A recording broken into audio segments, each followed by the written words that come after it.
Oh, hi there. Welcome back. Oh, hi, I'm Marc. I used to be a senior artist at Blizzard Entertainment and now I teach art for a living. In this week's episode of my ongoing series that I call YouTube Art School, we'll go over 5 horrible art tips that you've heard and likely used before. You absolutely don't want to be following those tips or advices. But what are they? You're about to find out. Oh heck, quickly, let's get this class started.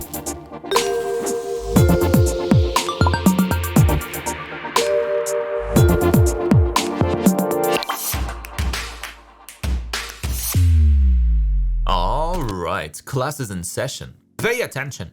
Today I wanted to mention 5 crappy art tips that I've heard many people, including my own students, repeat after hearing it from their previous teachers, but also from other random artists, either here on YouTube or also likely TikTok. Ugh. Now, when you hear them, they might not all sound that bad at first, but that's the trap. So anyways, let's get to it. Right after you pay the class fee of either 1 like or 1 sub, do it. Or I'll tell your parents. Also, it's the holidays, which means it's time for the biggest sale of the year for my complete art education program, along with my other courses too. Check the video description for the link to my store. The sale will run until New Year's. Now the first tip. Oh, and in the background, I'll be playing the time-lapse of a painting while I talk, so you get something more entertaining to watch than my face. Anyways, the first tip you've heard before is to practice more. If you've been to a traditional art school, you've likely been drowning in assignments and homeworks, just overworking yourself to death to get everything done to some level of standard, practicing like crazy. Or you've just seen other artists in videos telling you that there's no secret in art and that you just gotta put in the time. You gotta put in those 10,000 hours, bro, or you'll be a loser. And all this is just completely wrong. What? If you don't practice, you can't improve, right? That's obvious. Wrong! The nuance here makes all the difference. To learn, to meaningfully apply your art skills, you need focus. I mean, you need focus to focus on anything for some period of time, enough to get results. The thing is, your focus is limited. You have a set quantity, like a fuel in a tank. Every day, throughout your day, different things will drain your focus until you either run out or get to bed to recharge. I made a whole video on the topic, you should check it out.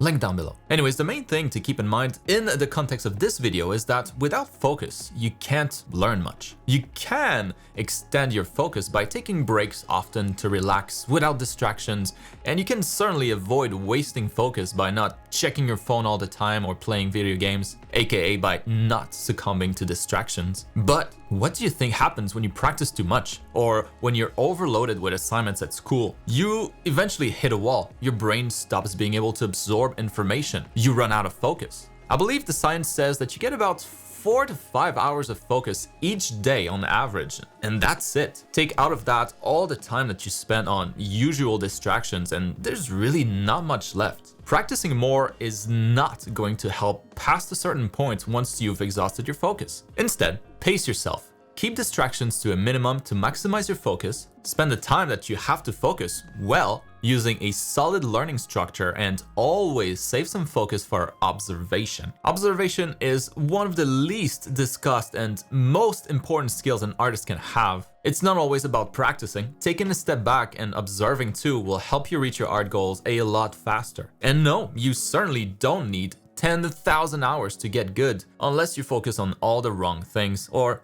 have a bad teacher. I made another video on that 10,000 hour myth, showing just how wrong it is and how long you actually need to get good. Once again, link down in the description. So don't practice more. There's no point. Practice better instead.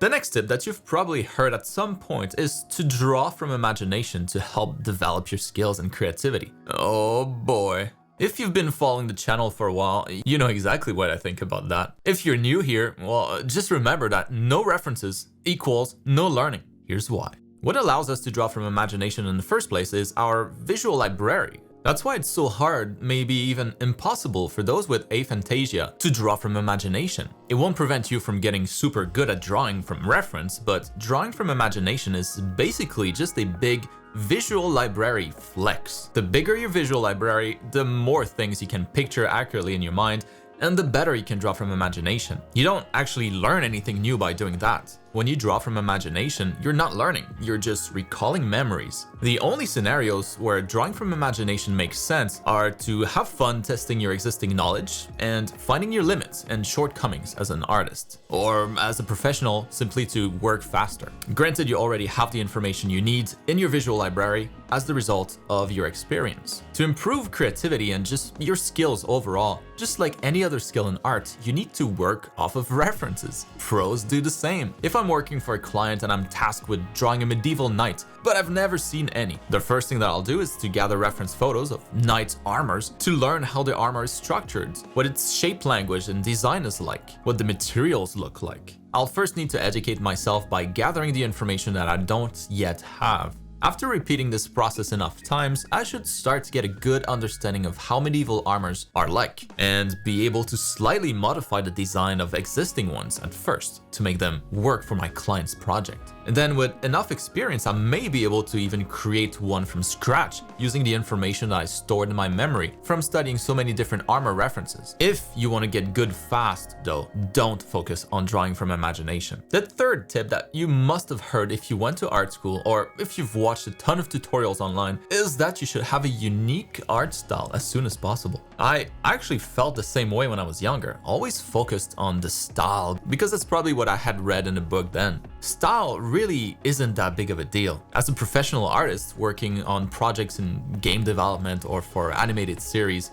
you have to adapt your style to the style of the project. Most experienced professional artists can switch between styles quite easily as a result. Style is just a recipe, just like in cooking. An experienced chef can follow another chef's recipe and get similar results. It all comes down to your understanding of the fundamentals, knowing enough to spot how a particular artist might have deviated from reality, in what way and by how much. Without a solid foundation as an artist, without a good understanding of the fundamentals, your style cannot manifest itself properly. Focus on those things first. Your style will develop over time almost on its own. It doesn't need your active input. Over time, you'll pick up things from other artists, copy how they treat light in their painting, maybe copy how they handle their line weight in their line art, or copy how they stylize different parts of the anatomy.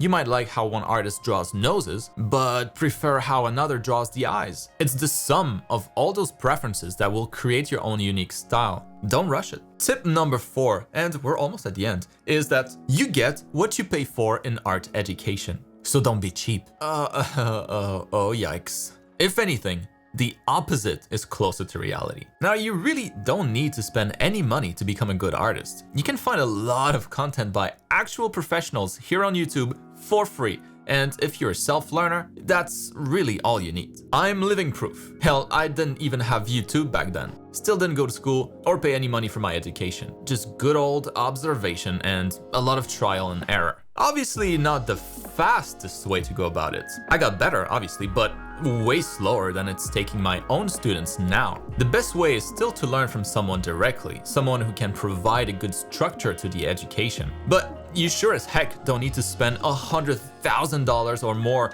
going to like Art Center or some other art college. Their only purpose in life is to rip you off. And the sad thing is that most wannabe artists still choose the college route, along with a life of student debt. Instead, if you want the structure of an art program, find pro artists who offer their own. Many of my industry friends or old co-workers offer mentoring, which is a bit pricier than pre-recorded content, but still peanuts compared to traditional art schools. Guys like Trent Kaniuga, Adam Duff, Anthony Jones, Clint Searly, and a bunch more. You'll also find other online programs that target specific skills. There are some good ones on Skillshare and Udemy, but my own art program somehow is still the only program that covers everything that you would find in a traditional art school. Actually, likely much more.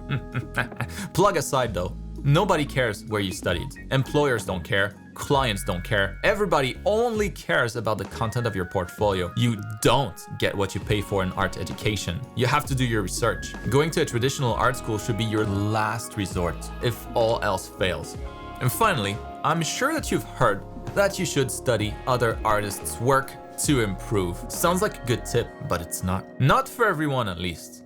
As an experienced artist, studying other artists' work to figure out their recipes is a good exercise, but not until you have good fundamentals. That's why a lot of teachers, often in traditional schools, will tell you to stop drawing stuff like anime and focus on realism first. Some might genuinely be ignorant, but I suspect that most of them say this with good intentions, essentially saying the same thing that I'm saying. Studying other artists' work can actually be to your detriment if you can't catch the mistakes that they make and just end up repeating them without realizing. I see this quite often with my own students and tell them the same thing.